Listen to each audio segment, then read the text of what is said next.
एक बार की बात है। एक स्त्री अपने मरे हुए बच्चों को बुद्ध के पास लाती है और अपने बच्चे को जीवित करने के लिए बुद्ध से कहती है। बुद्ध उस स्त्री की ओर देखते हैं और मुस्कुराते हैं। उस स्त्री की बात सुन वहाँ उपस्थित सभी लोग चौंक जाते हैं, क्योंकि सभी जानते हैं कि मृत्यु के बाद कोई जीवित नहीं हो सकता। बुद्ध उस स्त्री से बड़े प्रेम से कहते हैं, मैं तुम्हारे पुत्र को जीवित कर दूंगा, लेकिन उसके लिए तुम्हें एक कार्य करना होगा। वह स्त्री कहती है, आप जो कार्य बोलेंगे मैं वह सब करूंगी। बुद्ध कहते हैं, जाओ और एक मुट्ठी सरसों के दाने लेकर आओ।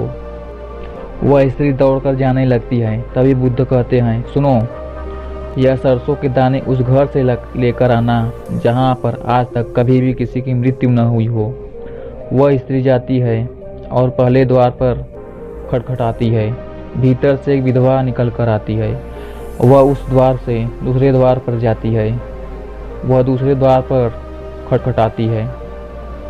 भीतर से एक व्यक्ति आता है और कहता है, बोलो बहन, क्या सहायता कर सकता हूँ मैं तुम्हारी। वह औरत बोलती है, सरसों के दाने मिलेंगे। वो व्यक्ति बोलता है, बिल्कुल अभी लाया। वह व्यक्ति सरसों के दाने लेकर आता है। वह स्त्री उस व्यक्ति से पूछती है, भैया मैं ये जानना चाहती हूँ, क्या आपके घर में कभी भी किसी की मृत्यु हुई है। वह व्यक्ति कहता है, क्या बताऊँ बहन, अभी कुछ दिन पहले ही मेरे पिताजी गुजर गए। वह स्त्री वहाँ से भी चली जाती है और तीसरे द्वार पर पहुँचती है। वहाँ पर एक अर्थी सजाई जा रही होती है।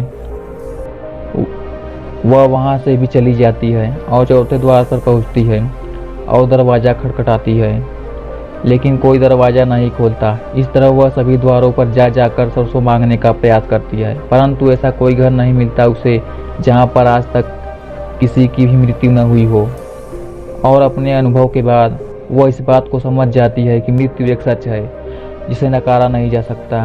और वह बुद्ध के पास पहुँचती है और बुद्ध से हाथ जोड़कर कहती है, मेरा पुत्र मर चुका है, क्योंकि ये एक सत्य है और मुझे इसे स्वीकार कर लेना चाहिए था। बुद्ध कहते हैं, मैं चाहता तो तुमसे तभी कह सकता था कि तुम्हारा पुत्र अब जीवित नहीं हो सकता, परंतु क्या तुम मेरी बात को मानती। लेकिन अब तुमने स्वयं अनुभव किया है कि मृत्यु एक सत्य है जो सबके साथ घटती है। अब तुम इसे नकार नहीं सकती। और एक बात जो तुम्हें हमेशा याद रखनी चाहिए कि तुम्हारा पुत्र मरा नहीं है, वह अभी भी तुम्हारे हृदय में जीवित है और हमेशा रहेगा। सत्य को स्वीकारो और खुश रहो।